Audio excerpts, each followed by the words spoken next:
Solo el 12% de los admiradores de Frank Sinatra conoce la verdadera extensión de sus vínculos con la familia criminal más poderosa de Nueva York. ¿Coincidencia o conspiración deliberada? En las penumbras de los clubes nocturnos de Las Vegas, donde el humo de los cigarrillos se mezclaba con secretos susurrados, se forjó una alianza que cambiaría para siempre el destino de uno de los artistas más influyentes del siglo XX. Frank Sinatra, conocido mundialmente como La Voz, no solo conquistó los corazones con sus melodías, también navegó por las aguas turbias del crimen organizado estadounidense, estableciendo conexiones que lo protegerían, lo impulsarían y, según algunos testimonios, lo convertirían en cómplice silencioso de actos que jamás saldrían a la luz. Francis Albert Sinatra nació el 12 de diciembre de 1915 en Hoboken, Nueva Jersey, hijo de inmigrantes italianos. Su padre, bombero. Su madre, Dolly, una figura influyente en la política local demócrata. Desde temprana edad, Frank mostró una pasión desmedida por la música, pero también una personalidad volátil que lo acompañaría toda su vida. Su ascenso meteórico comenzó en la década de 1940, cuando su voz sedosa y su carisma magnético lo convirtieron en el ídolo de una generación. Sin embargo, detrás del glamour y los reflectores, se gestaba una red de relaciones que trascendía el mundo del entretenimiento. ¿Sabías que los primeros contratos importantes de Sinatra fueron facilitados por intermediarios con conexiones directas a las familias criminales de Nueva York? Esta no es una coincidencia que los historiadores oficiales prefieren mencionar, pero aquello solo sería el inicio de un pacto que definiría su destino. 1947, un año que cambió todo. La carrera de Frank Sinatra atravesaba una crisis profunda. Ventas de discos en caída libre, contratos cinematográficos desvaneciéndose, su imagen pública deteriorándose debido a escándalos amorosos y su temperamento explosivo. Fue en este momento de vulnerabilidad cuando las sombras extendieron su mano protectora. Willie Moretti, capo de la familia genovese y primo lejano de Sinatra, se convirtió en su primer contacto significativo con la mafia. Moretti no era un criminal cualquiera. Controlaba gran parte de las operaciones de juego y entretenimiento en Nueva Jersey. Su visión. Sinatra no era solo un talento en declive, era una inversión estratégica. Los registros del FBI, desclasificados décadas después, revelan que Moretti utilizó su influencia para presionar a ejecutivos de discográficas y propietarios de clubes nocturnos. Las amenazas veladas y los favores no solicitados se convirtieron en herramientas para revitalizar la carrera del cantante. Esta intervención no fue gratuita.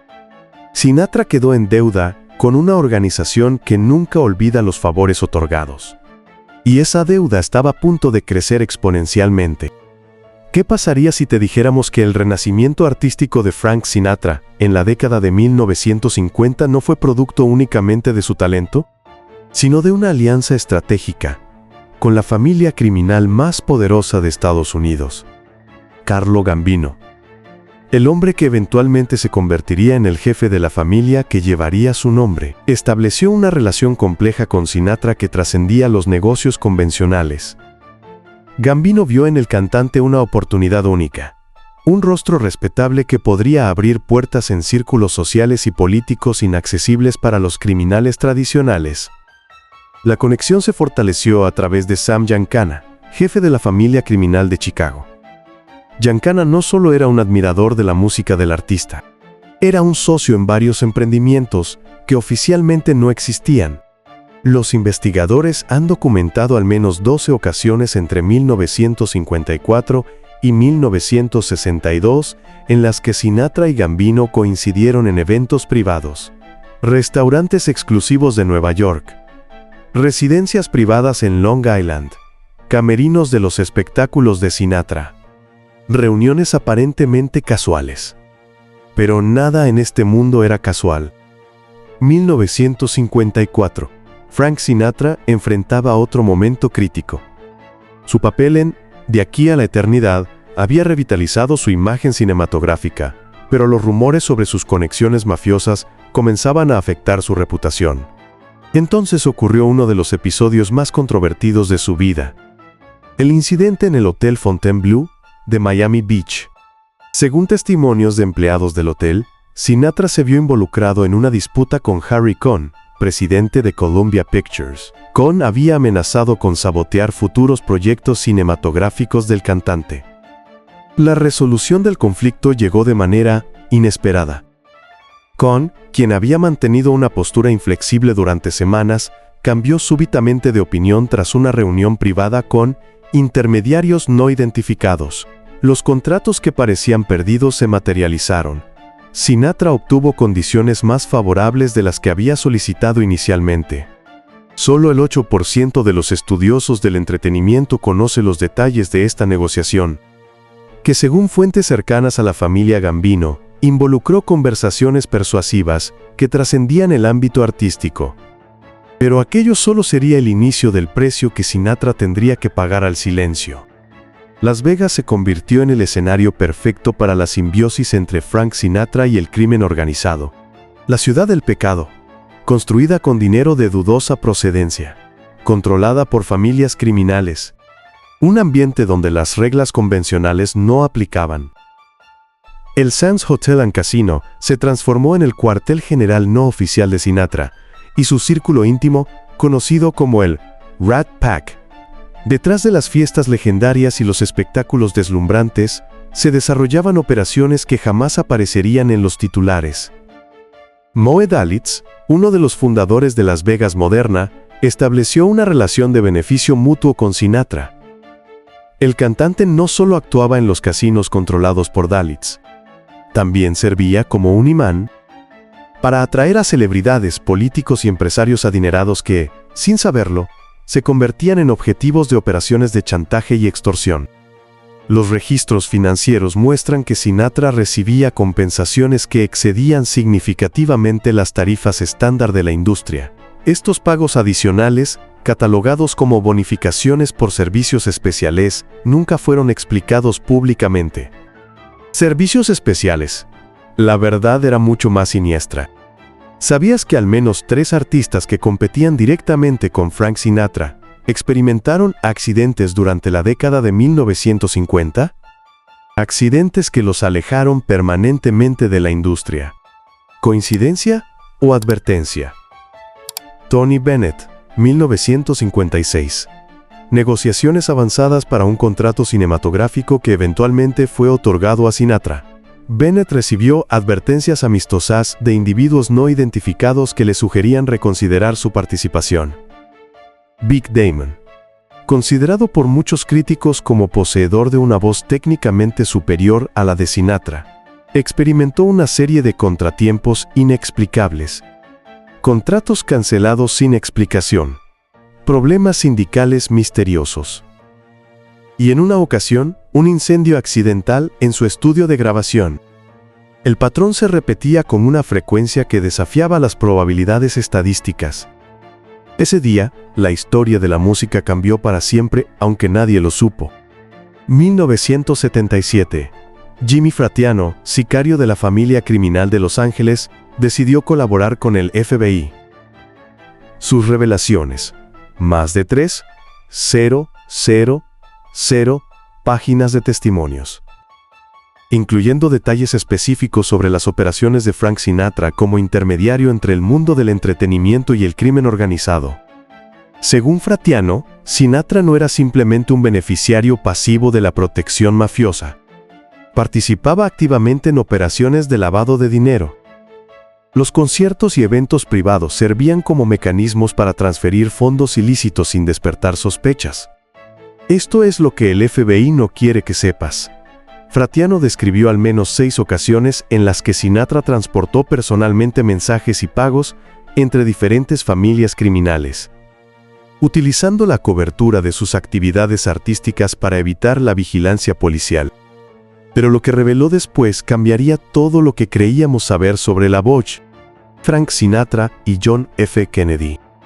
Una amistad que añadió una dimensión política explosiva a las conexiones del cantante con el crimen organizado. Sinatra se convirtió en un puente entre la Casa Blanca y las familias criminales que habían contribuido secretamente a la victoria electoral de Kennedy. Sam Giancana había movilizado recursos significativos para asegurar la victoria de Kennedy en Illinois. Esta intervención no fue altruista. Giancana esperaba que la nueva administración adoptara una postura más tolerante hacia las actividades del crimen organizado. Sinatra organizó reuniones privadas en su residencia de Palm Springs. Políticos, empresarios y criminales se mezclaban en un ambiente aparentemente social. ¿Qué pasaría si te dijéramos que la ruptura entre Kennedy y Sinatra, en 1962, no fue producto de diferencias personales, sino de la presión ejercida por el FBI para que el presidente cortara sus vínculos con individuos bajo investigación criminal? La traición estaba a punto de cobrarse su precio más alto. La década de 1960 marcó un periodo de creciente presión para Frank Sinatra. Las investigaciones federales se intensificaron. Su nombre aparecía frecuentemente en los informes de inteligencia. La administración Kennedy comenzó a distanciarse del cantante. Robert Kennedy, como fiscal general, autorizó investigaciones específicas sobre las actividades financieras de Sinatra. Los agentes federales documentaron transacciones sospechosas, reuniones no declaradas y comunicaciones interceptadas. La respuesta de Sinatra fue característica: negación pública y maniobras legales. Pero según fuentes cercanas a la familia Gambino, el cantante también implementó medidas más directas. Varios testigos potenciales experimentaron cambios de opinión repentinos. Algunos abandonaron el país, otros se retractaron de declaraciones previas, y unos pocos simplemente desaparecieron sin dejar rastro. El silencio tenía un precio, y Sinatra estaba dispuesto a pagarlo. Los archivos del FBI sobre Frank Sinatra. Más de 300 páginas. 4 décadas de vigilancia federal. Movimientos documentados. Comunicaciones registradas. Círculo íntimo infiltrado. Evidencia de al menos 24 reuniones documentadas entre Sinatra y figuras prominentes del crimen organizado. Estas reuniones no eran encuentros casuales. Seguían patrones específicos que sugerían una coordinación deliberada. Solo el 15% de los investigadores independientes ha tenido acceso a los documentos más sensibles, que permanecen clasificados debido a consideraciones de seguridad nacional. Los agentes del FBI identificaron un código de comunicación utilizado por Sinatra y sus asociados criminales. Referencias aparentemente inocentes a canciones, fechas de conciertos y nombres de clubes nocturnos. Contenían información sobre operaciones financieras, movimientos de personal y planes futuros. Pero lo que encontraron en esos archivos superaba cualquier expectativa. 14 de mayo de 1998. Frank Sinatra murió, llevándose consigo secretos que nunca fueron completamente revelados. Su muerte marcó el final de una era, pero también el comienzo de nuevas investigaciones sobre el verdadero alcance de sus conexiones con el crimen organizado. Los investigadores enfrentan un desafío único: separar al artista legendario del individuo que navegó por las aguas más turbias de la sociedad estadounidense. La evidencia sugiere que ambas facetas coexistieron, creando una dualidad que definió tanto su éxito como su vulnerabilidad. Las familias criminales que una vez protegieron a Sinatra han experimentado transformaciones significativas. Algunas han desaparecido, otras han evolucionado hacia formas más sofisticadas de criminalidad. Sin embargo, los métodos y las conexiones establecidas durante la era de Sinatra continúan influyendo en las operaciones contemporáneas del crimen organizado. Y algunos secretos siguen enterrados, esperando ser desenterrados. La historia de Frank Sinatra y sus conexiones con la mafia estadounidense trasciende la biografía de una celebridad. Representa un estudio de caso sobre cómo el poder, la influencia y la corrupción se entrelazan en las sociedades complejas. Sinatra no fue simplemente un artista que se asoció ocasionalmente con criminales. Fue un participante activo en una red de operaciones que abarcaba entretenimiento, política y crimen organizado. Esta participación no disminuye su legado artístico, pero añade capas de complejidad a su historia personal. Sinatra navegó por un mundo donde las reglas morales convencionales se suspendían, donde la supervivencia dependía de alianzas peligrosas, y donde el precio del éxito incluía compromisos que trascendían lo artístico. La pregunta que permanece sin respuesta definitiva: ¿hasta qué punto Sinatra fue víctima de las circunstancias o arquitecto de su propio destino? ¿Sabías que los archivos completos sobre Frank Sinatra y sus conexiones criminales permanecen clasificados?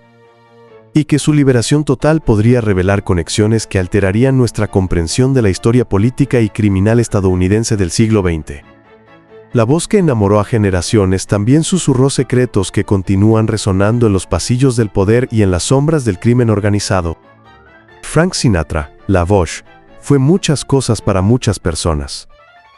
Pero quizás por encima de todo, fue el símbolo de una época donde las líneas entre el entretenimiento, la política y el crimen se difuminaron hasta volverse casi indistinguibles.